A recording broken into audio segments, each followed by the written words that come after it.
right, let's talk about the weave. First I will show it to you, then we'll break it down. Start with a forward view.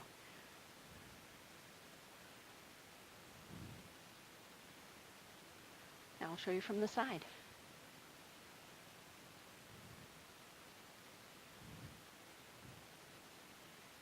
All right. I'm going to talk about this a number of different ways because this is one of those moves that I have found that it resonates with people very differently. So it's hard to know exactly what the thing is that I'll say or the kind of analogy I'll make that is really going to speak to you. So I'm going to talk about it in a number of different ways. First is we are going to talk about how we grip the hoop. We're going to start with our hand in a platter grip, okay, as though we were carrying a tray. So our hand is in platter grip with our thumb pointing in at our shoulder. We're going to close our hand loosely over the hoop because it is going to need to rotate quite a bit in our grip as we go through the different positions. So if we have a death grip on this, that's just not going to happen. So we want to have a nice loose grip. The first thing that's going to happen is the back of the hoop is going to come up. I'll show you that from the side. Back of the hoop is going to come up. The back of the hoop is going to come up and it's going to come down across my body. All right, the back of the hoop is going to come up again and come down across my body. Back of the hoop, come down across my body. I'll do that at speed. I'll do it from the side.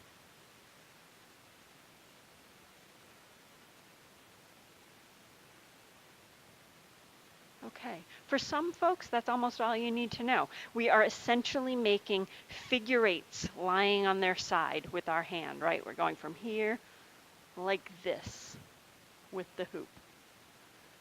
But for some folks, that's not quite enough. It's just not resonating with you yet. So if that doesn't work for you, then I'm going to talk about this in a couple of other ways. One is that we've gone from a platter grip on this side to a suitcase grip on the other side. While we would never carry a suitcase across our bodies like this, if we were carrying a suitcase, that's essentially how we would hold it, right? So we've gone from the platter grip to the suitcase grip. And that's across our body. The back of the hoop is going to come up again. We're going to return to the same side of our body, meaning the hoop is on the same side of our body as the arm or the hand that's holding it, and we're back to our platter grip. So it's platter grip on same side, suitcase grip on the opposite side. Roll it up. Suitcase, platter. Suitcase, platter. Another way I'm going to talk about this is we talked about the figure eights in front of us, or some people think of that as the infinity symbol. Another thing that's important, or another way that eights, if you will, interact with our weaves is if you look at this from the side, you can see that my hoop is actually going to make an 8 shape.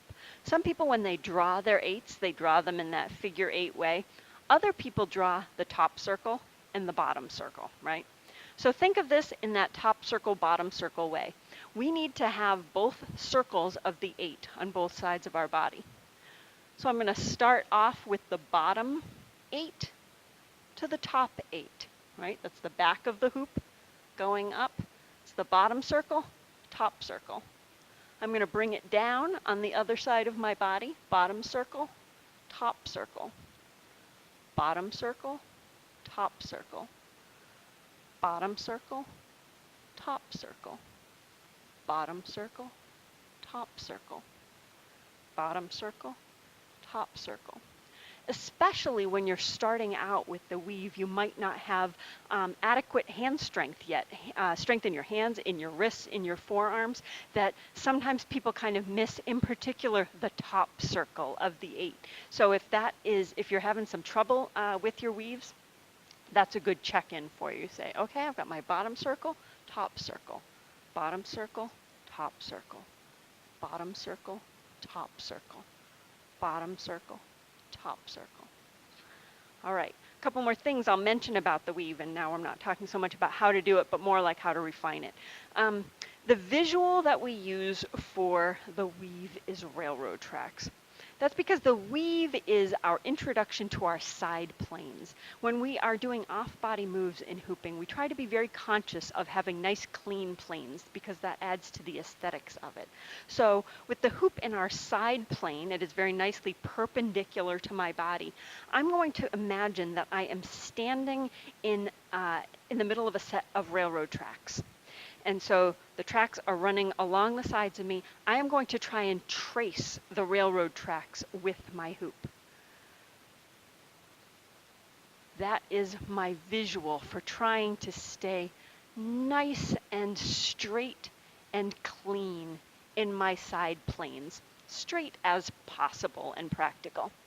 The key thing is that you don't want to have giant circles passing in front of your face. If you have big circles going by your face, then your planes are not going to be clean at all. And again, this is something that refines itself over time as you're finding and creating that strength in your hands, in your wrists, and your forearms. Nice, clean planes. One other thing I'll say about that forward weave is that another way to think about it is that as you're bringing that back part of the hoop up, think of it as rolling it forward and then rolling it back.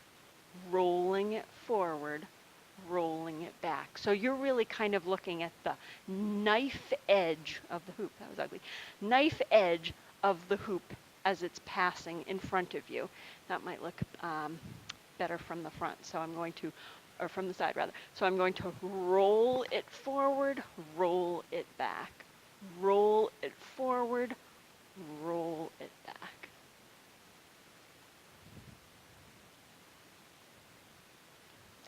When you get the hang of that, then you're going to want to change hands. In particular, this is going to be more challenging in your other hand for all the reasons. Everything is more challenging on our non-dominant hand, but this move is one that really emphasizes the strength difference. You might find that your planes don't start out nearly so cleanly on this hand. You might find that it is much harder to find both the bottom part of the 8 and that top part of the 8. The bottom part and the top part. Bottom part and the top part, because it just takes, it doesn't take more strength. We just don't have quite as much strength typically in our non-dominant hands. For some of us, that's completely the opposite. So, so play around with it. But once you get it, try it in both hands. Good luck.